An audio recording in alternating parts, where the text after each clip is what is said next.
Ladies and gentlemen, finally on the debate, Boris Johnson's thumping victory in the UK is a reminder of what happened in India 5 years back, 5.5 years back. The right is on the rise.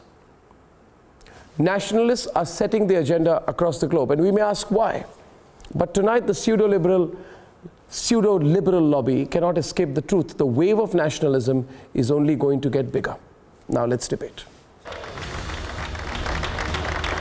On the debate tonight, there's a nationalist wave across the world. He stormed back to 10 Downing Street as the Conservatives snatch a majority never seen before. Boris Johnson is elected as the leader of the... Since June 2016, Boris Johnson has vociferously campaigned for Brexit, riding on the wave of nationalism. Action means that getting Brexit done is now the irrefutable, irresistible, unarguable decision of the British people. And with this election, I think we've put an end to all those miserable threats of a second referendum. The mandate for Boris proves that the right wing is slowly and steadily on the rise. The Modi wave in 2014, Trump's victory in America, Bolsonaro in Brazil, and Shinzo Abe in Japan. The hard left, the ultra left, essentially took control of the Labour Party in the last 5 years. So through Momentum, which was an organisation that was coming from that point of view, and through their election of Jeremy Corbyn as their leader. In order to win elections, you need to capture the middle ground. And the middle ground is the centre, whether you're centre right or centre left. The world leaders today are united in their mission to put their countries first. National security, bilateral and protectionist economic agenda. The ultra-liberal left is fading into history. I will discuss with our party to ensure there is a process now of reflection on this result and on the policies that the party will take going forward. And I will lead the party during that period to ensure that discussion takes place. The nationalist wave is a global trend as the world begins to tilt right. Let's debate.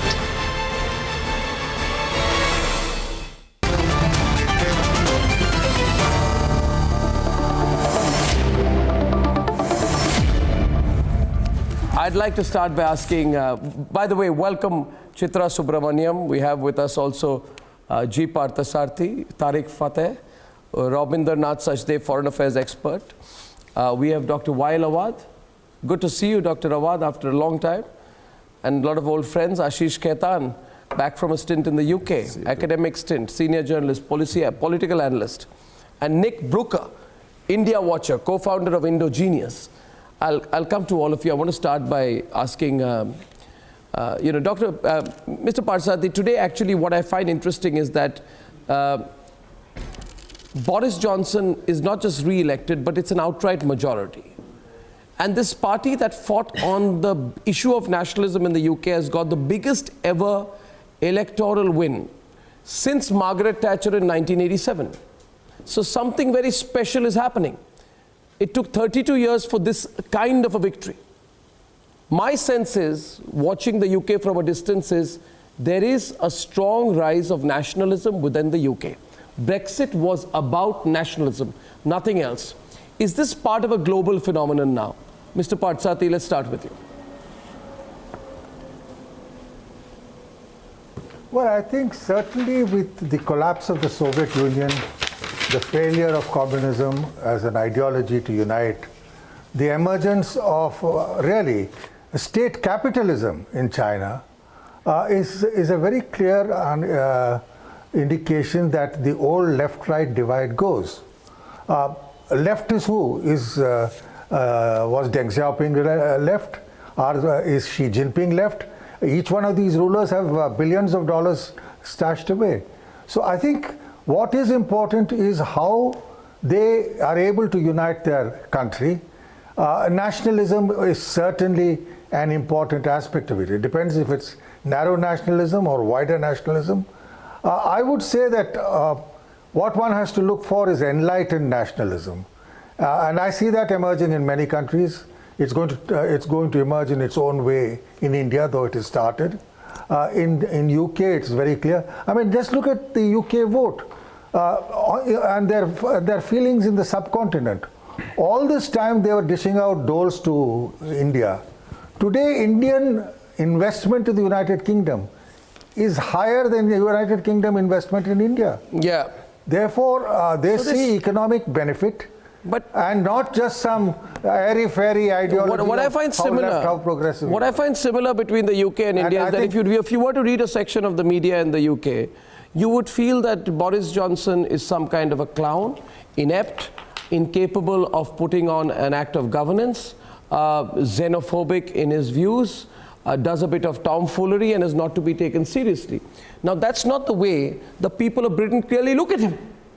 I mean, there's a completely different approach when it comes to the vote. I mean everybody said, you know, if you read the British press, Nick, they would have said the Lib Dems would have swept the election. They were almost rooting for it. Where do they exist today? So there is a gap between the way the media and the establishment looks at what they want happening contrary to what actually happens. Why is there such a gap? It's the same story in India in a different way. Nick? Well, the big political earthquake that happened last night in the UK was that the Labour strongholds of the north, towns that were affected by Margaret Thatcher's policies on miners in the 80s, who traditionally have loathed the Tories, decided to vote Conservative and vote for Boris and abandon Labour. Why did they?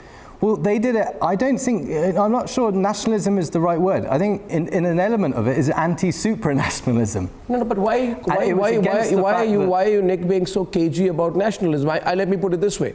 Let me ask you, Tariq Fateh, you're watching this debate very keenly. Before I come to Chitra, Tariq Fateh, you know, I think there's an embarrassment about nationalism that should not exist. I said at the start of my show, people talk about extreme nationalism, aggressive nationalism. I believe in aggressive and extreme nationalism because nationalism must be extreme. It must be aggressive. And so, for example, let's take an example. We say citizens first, Tariq Fateh. Amit Shah says the NRC will be conducted across the country and each and every infiltrator will be identified and expelled. I find it similar to what Boris Johnson says against immigration when he says there has been absolutely no control whatsoever over people from the EU entering, and I don't think that that is democratically accountable. In a way, they are saying the same thing, Tariq Fateh.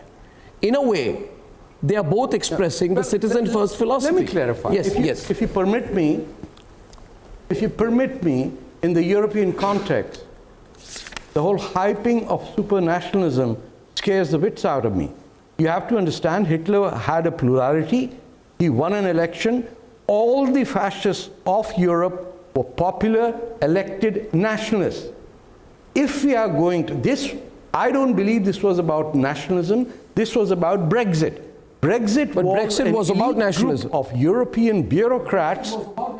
Yeah, but it's not nationalism. I think you're looking at it from a wrong angle. There is, if you're talking of nationalism, then the Scots will ask for freedom and the United Kingdom will be broken up. Okay, let me ask you something, Tariq Fateh. Let me ask you something, Tariq Fateh. Let me provoke you, Tariq Fateh. It's already provoked. You know, you get provoked so easily. It's wonderful. It's beautiful sometimes. You know, look at the process of provoking you. It's so, you know, it happens so easily. Now I'll provoke you further. What is Trump doing, Chitra Subramaniam, when he says, make America great again? What does he mean, Chitra? When he says, make America great again? Is that a nationalistic campaign?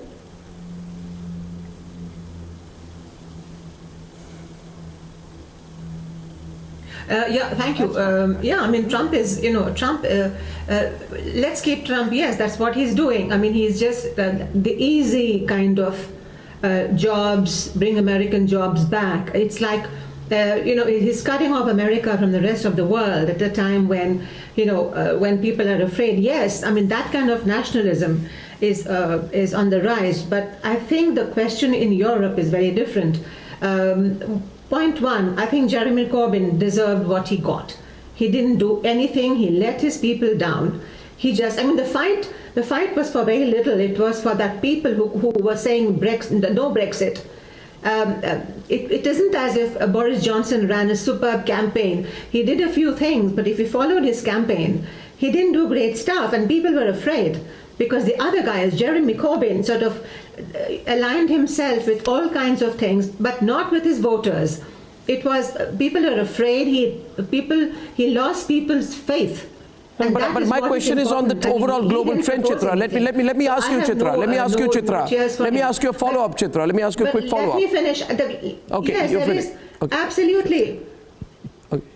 Can I ask you a follow-up quickly, if you don't mind? My question to So you there is a global trend indeed. You mentioned yeah. 1987. My question is about the global trend. You know, you have seen, Ashish, you've seen the far-right party Alternative for Germany in Germany, right? It was a purely nationalistic sentiment, purely anti-Euro, anti-immigration. You've seen the same thing in Spain when a nationalist party called Vox, it came to power, for the first time doubled its seats. You've seen the same thing in Brazil. We have the Brazilian president coming here. He won the presidential election with 55.2% vote share. You've seen the same thing in Putin. Yeah. In Russia, you've seen the same thing in Italy. Italy also. Italians first.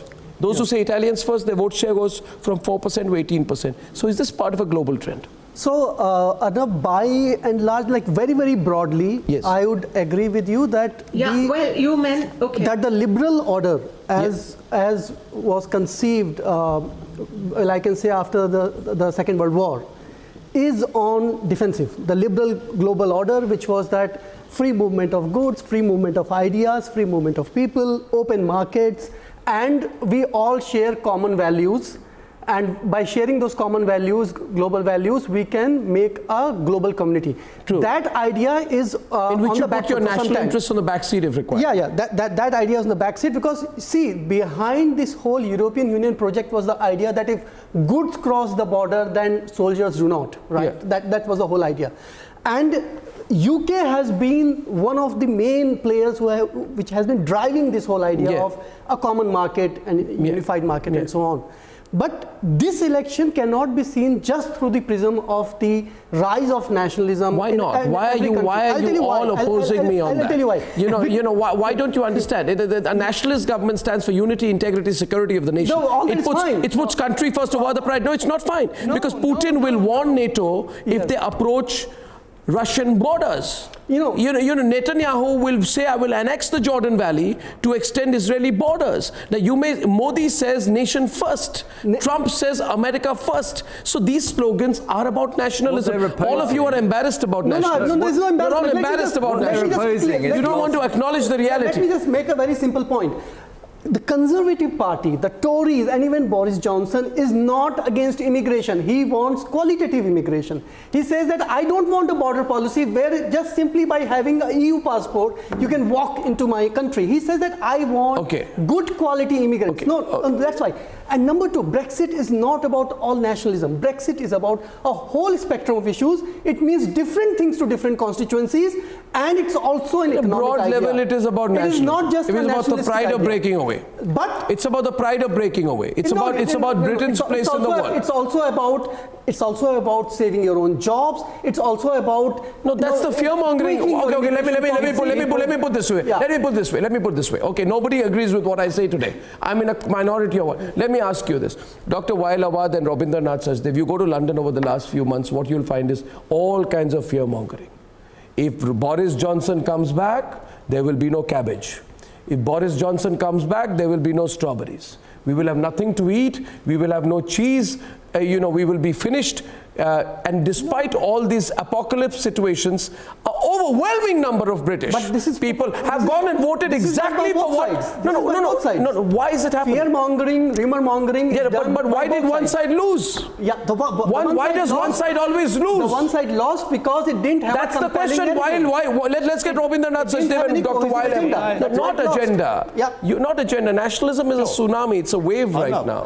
For the right reasons. Rabindra Sachdev. What is the definition? Rabindra Sachdev. I'll tell you the definition. Okay. I'm debating with all of you tonight. Yeah. Sure. So remember, there used to be a time we used to talk about left, right, and center. Yeah. I think where we are in today's world is the right is the new middle. So therefore, whichever contexts and perspectives we are looking, it has all shifted. The right is the new middle. One. However, the challenge is that we are talking about nationalism, enlightened nationalism, as one of our colleagues said. I think the challenge for the right as the new middle would be to move towards compassionate capitalism, if we are talking in those senses. You think like in Chile? No, I don't know. Or like in Argentina? No, fair enough. Bolivia? The big point is this that is not the world. The right is the new center. 400 people died. The right is the new middle. The right is the new middle. But the right is killing people. No, sir. In Chile, Argentina, Bolivia. Things have moved. Venezuela is a left-wing killing. The needle has moved. The right, Where? if we were to look in the world, be it the US, be it the UK, is Europe, that the only India. world, sir? No, I don't know. So fair you enough. only talking of United States and Europe, as if Africa doesn't count. India also. The right is the new middle. There used to be a time. Let us reframe the discussion. That's all I'm saying. We should have about left. Okay, can I put it differently? Can I add a dimension to it? Can I add a dimension to it? Can I tell you? New middle. Okay, can I tell you? Okay. So first of all, why am I debating this today? Because I find it interesting that this happened in the UK. And Dr. Wail Awad, you know, first of all, I like to see the sense of surprise and astonishment in the faces of, you know, pseudos across the world. There's something which links pseudos across the world. They are all in their own cocoons. They don't understand what is going on around them. You remember when Trump won? In the United States of America, there were people in shock. And then a lot of people in shock came out and started saying, not my president. They don't realize what is going on. The world is built up of every country looking out for itself. I agree with you, Yes. Arnab. I think... Yeah, Dr. Awad, go on. Arnab, Someone agrees with me with tonight. you on these issues, and I believe it is a nationalism.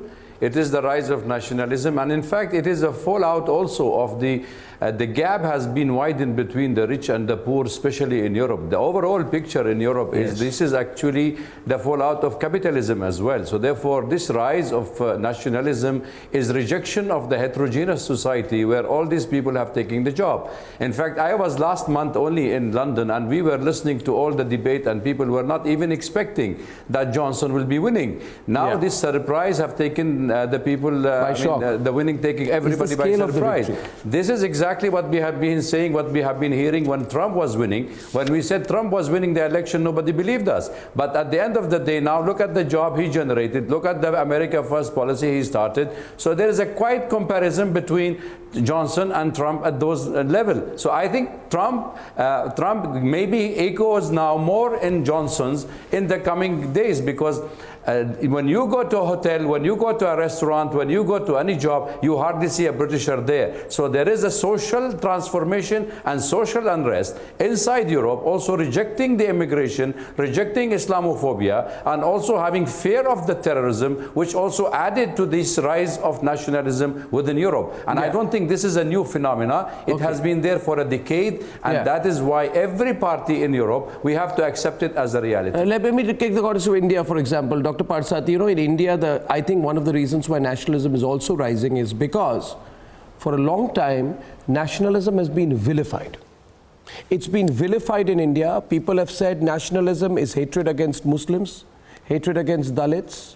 Then some people have said nationalism is casteist. Then some people have said nationalism gives rise to fake news. Some people have said that, you know, even assassinations are linked to nationalism. So this constant attempt to vilify nationalism, and you know, all those people, pardon my use of this expression, but they have egg on their face.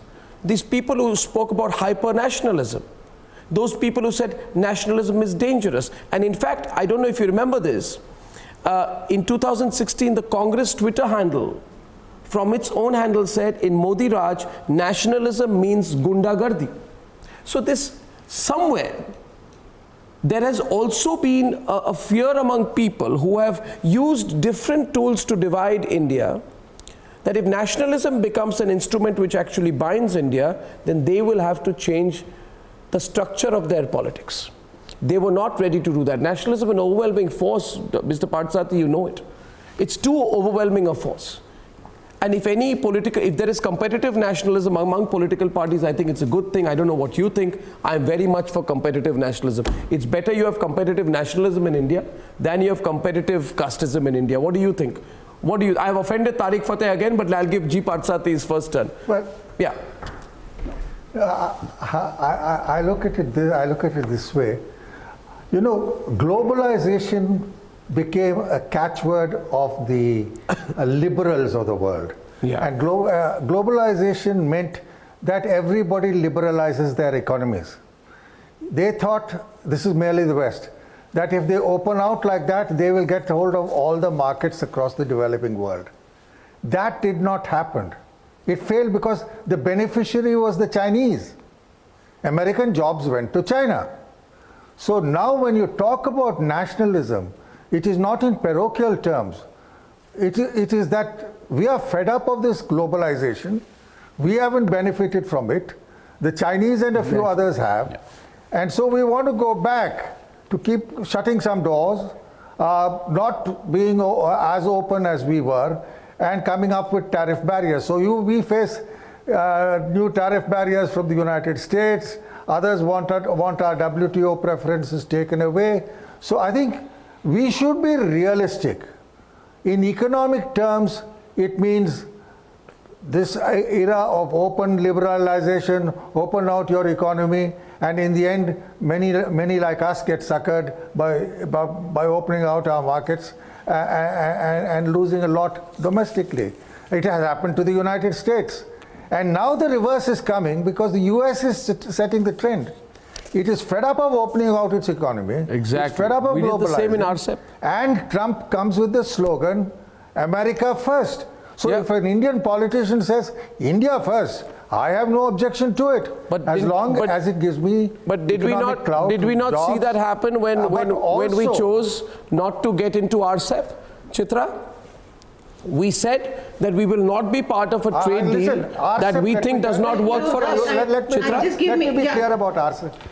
Just give me. No, RCEP. Yeah, let me. I just need 1 minute to run through. RCEP. Please, thank you. Yeah, Chitra, go on. There's a delay, so Chitra, go. Yeah, thank you. Yeah, thank you. Yeah, thank you. One thing, you know, the trade thing, it didn't lead to anything. When GATT went to WTO and I covered those talks, what was the story? The story was free movement of goods, services, finances, and people. When it came to people, they became refugees, right? Especially people from developing countries who not had no benefit, like Mr. G. Parthasarathy said. They had absolutely had zero profit from GATT. Let's go back to 1987, which brought back Margaret Thatcher with her biggest. What was going on? It was 2 years before the wall falling. It was the entire new order, the world order has gone. The multilateral institutions are gone. We are now discussing WTO. The Dispute Settlement Board doesn't exist. Trump says he doesn't want it. So what are we looking at? We're looking at a world where there are no systems, nothing at all. Nobody has any place to go to. But of course, that kind of nationalism is high because people don't have jobs. When you don't have jobs, you see black people, you see Muslims, you see everybody around you. This is exactly the kind of nationalism that, you know, which is worrisome. I think this got to be, you know what the bankers say, you have to have intelligent regulation, not bans. Or you have to have some kind of enlightened, No. Can I give a different perspective? Can I give a different perspective? People are afraid. Can I present a slightly different perspective? And I want to get Nick and Ashish back on this. Sorry, Chitra, but I respect you a lot, but I disagree with you. I don't think that what is happening is necessarily about pitting one person against another. Okay. You see, and I draw similarities. Boris Johnson's entire campaign was supporting Brexit, and he went and said one nation, Nick, one nation. Prime Minister Narendra Modi speaks about one nation, one constitution.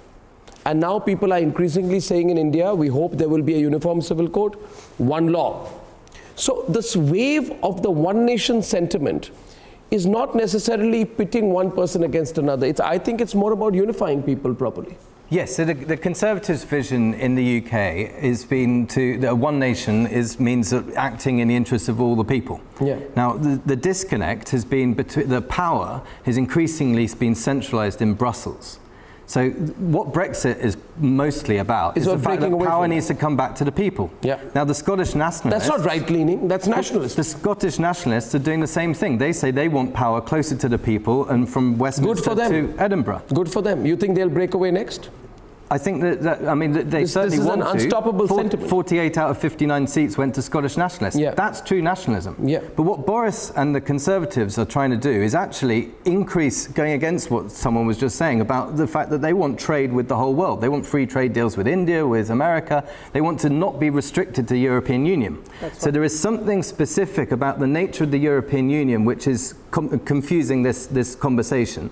And that's the reason why Britain wanted to vote for Brexit and why Britain wants to leave the European Union. Well, at least 48% of the people who voted for the parties did yesterday.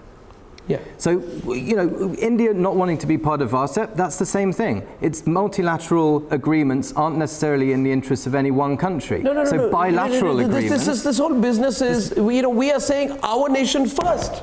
I mean, what does Jeremy Corbyn do? I think the reason he lost is because he places Kashmir he's more obsessed about Kashmir than the people of the United Kingdom. And the Congress party which goes to him seeking support. If I was in the UK, I'd think, what is this man? He supports terrorists, you know, in most ways, at least ideologically, some of the points he makes are only for, you know, going to be construed as supporting people, you know, making a justification for theories of alienation, etc. Those who know where he comes from. I mean, essentially, the question is this, and you need to consider this, Ashish, that today, in today's world, we need leaders who look out for their own people, who look out for their own citizens. That's what strikes a chord among the people at large. You know, to that argument, Arnab, I would like to put things in a perspective, which is that for the last few decades, the so-called liberal class has been a little dogmatic and less inventive, innovative, introspective, in a sense that every time this whole phenomenon of globalization or open borders or free liberal values created problems in the local economy, in the local market. But they couldn't care less. They couldn't care less. Problems of, you know, cultural hegemony. Yeah. The liberal class has been too dismissive and sometimes little dogmatic and has Who's been... liberal? Is Angela Merkel liberal? No, I'm Is just saying Angela Merkel liberal? She has announced the biggest defense spending in Germany since the Cold War. I mean, is she liberal? Is Turkey liberal? Turkey is going all out to boost its defense spending. Defense spending is a clear indicator of the way governments think about their own borders. It stands for strengthening troops. So when Trump goes and pays a surprise visit to his forces in Afghanistan, he stands with the people of his country by saying, I'm going to be in Afghanistan with my troops on Thanksgiving Day. I don't care what the pseudos are thinking about it. When Narendra Modi says, I'm going to be in Kashmir with the forces, he's putting out a straight sentiment. Or on the other hand, we have the people, Rabinder Sachdev, who say that the army chief is a Sarakka Gunda. So I'm putting this whole business of standing and strengthening our troops also as a new kind of politic. It is disgraceful that there are people in this country who are uneasy with it. Who call, whenever this happens, some people say this is hyper-nationalism. What's hyper-nationalistic about it? I completely agree, and if I may, thanks. I again come back to the point that the right is the new middle. In a big picture, nationalism is the middle. Nationalism has been a perspective for all politicians and all countries always. That's what Hitler said.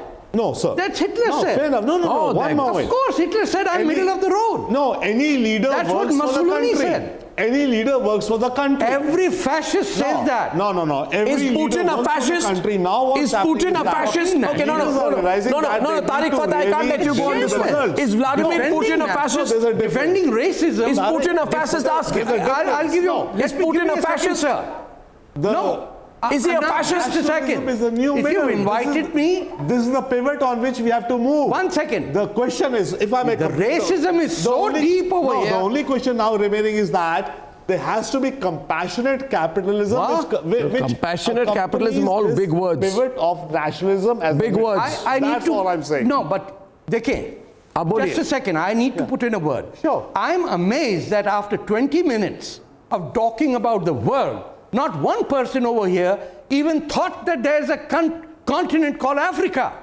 Sure, we're talking No, you about the didn't. world. You We're talking didn't. about the No. world. All you talk about is white-dominated countries who you think of as babus No, sir, and we're who you talking the follow. world. We're talking Exactly. No. humanity. You are following Hitler. No, humanity. You are Come saying on, come anybody on. elected as a nationalist is a hero. Anybody elected. I'm suggesting to you doing the that best you for his no. country. You're That's basically all. worshipping money. You're basically saying, while the Pakistanis and the Chitra jihadis are out strongly to get the disagreeing world, with this. the Indians are being told worship money. No. Sir, this is not only a US or America phenomenon. Again, I disagree with you. Chitra, okay, let's get Chitra. Let's get quick words. Chitra first. Chitra first. I say Shinzo Abe, who came to power in 2012, has retained his seat on the back of nationalistic policies. Shinzo Abe is not Hitler. And what are you talking about, Tariq Saab? Is Shinzo Abe Hitler? Anybody who Is Salvini's Lega Party Hitler? No, In Italy? Boris is not Hitler. No. Boris is not Hitler. Celebrating him as a fascist nationalist is Not as a fascist. Every nationalist is not a fascist. Come on, this is the, this is not correct. Okay, Chitra, 1 minute left. Chitra, go on. Chitra, please respond. Tariq Fateh.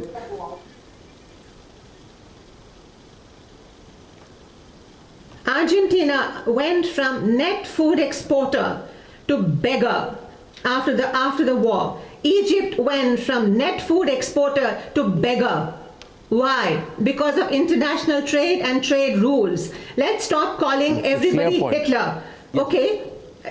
Hitler was an evil man, very, very evil, and we can go around saying he was elected. It was very clear what he wanted to do. He wanted to Elected is not the only issue, Tariq Saab. That's Elected okay. is not the only It issue. was wrong at that point. 1936 That's election. okay, but we cannot bring People bring are something admiring that him. happened 50 years ago, The British 70 Prime years Minister ago, and admired say him. he was elected. Chamberlain did. Okay. Let's get Partha and Partha. Partha's turn. Partha, 1 minute. Partha, last word. Partha. Nobody admires Hitler. Most Indians were admiring Hitler. We need to be more compassionate and understanding about Hitler is a nationalism. point. We need to be less dismissive about nationalism. That's what I say. Partha, it's here to stay. There's no point fighting it. I think for too long we got carried away by all this rubbish about globalization and so on.